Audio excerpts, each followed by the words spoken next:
Nous sommes rejoints aujourd'hui par le colonel Lawrence Wilkerson, ancien chef de cabinet du secrétaire d'État des États-Unis. Merci beaucoup. C'est un plaisir de vous voir, comme toujours. Ravi de te voir aussi, Glenn, et de voir que tu n'es pas encore en prison.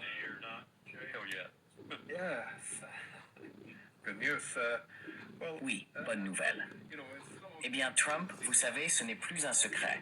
Il voulait et s'attendait à une guerre courte. Cependant, il semble désormais enfermé dans une position du tout ou rien. Soit il intensifie le conflit et tente d'éliminer le principal rival de l'Amérique au Moyen-Orient, à savoir l'Iran, soit il risque d'être expulsé de la région. Pas lui personnellement, mais l'armée américaine. Si toutes ces bases sont détruites et que les pays du Golfe commencent à percevoir la présence militaire comme une source d'insécurité plutôt que de sécurité.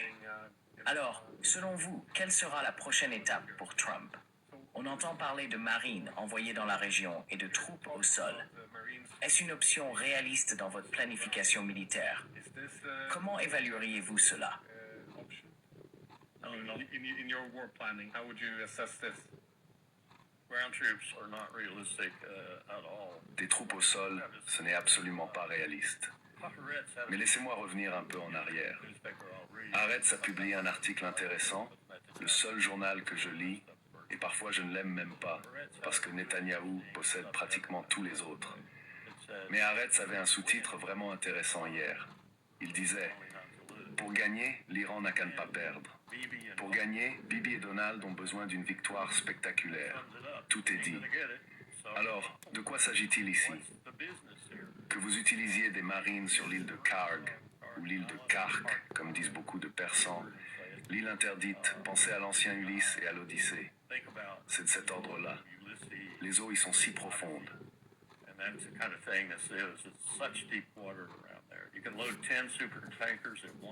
Vous pouvez charger 10 super pétroliers en même temps, simultanément. 10 super pétroliers. C'est donc essentiel pour l'Iran, pour son industrie pétrolière. Et à bien des égards, c'est essentiel pour des pays comme l'Inde et d'autres qui s'approvisionnent là-bas. Ce serait une catastrophe, mais c'est le seul lieu d'atterrissage envisageable que je vois qui aurait une importance stratégique. Et vous pourriez peut-être y envoyer quelques marines. N'importe où ailleurs, vous les détruiriez. Ils mourraient. Je veux dire, je n'ai aucun doute là-dessus. Et nous avons fait une simulation de guerre à ce sujet. Quelqu'un m'a demandé le titre de la simulation et tout le reste. Je le cherche en ce moment parce que cela remonte à un certain temps. Mais le lieutenant-général Van Rieper, qui était mon supérieur à l'époque, l'a dirigé.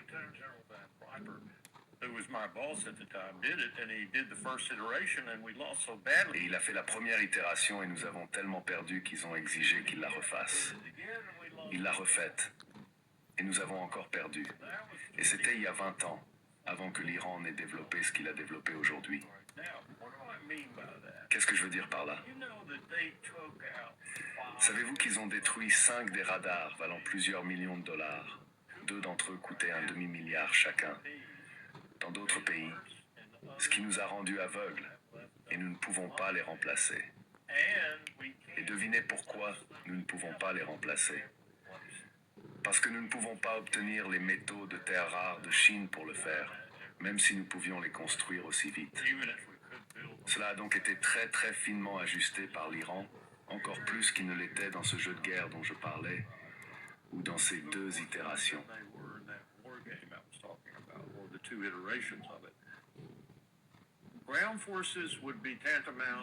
Les forces terrestres reviendraient à admettre que nous sommes en train de perdre, et de perdre à la manière de l'Afghanistan, de la Seconde Guerre d'Irak, ou pire encore.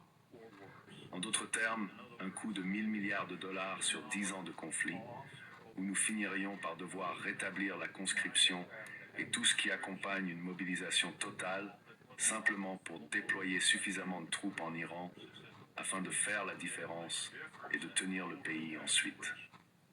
Cela n'arrivera pas, vous ne le ferez pas. Le peuple américain ne le permettra pas.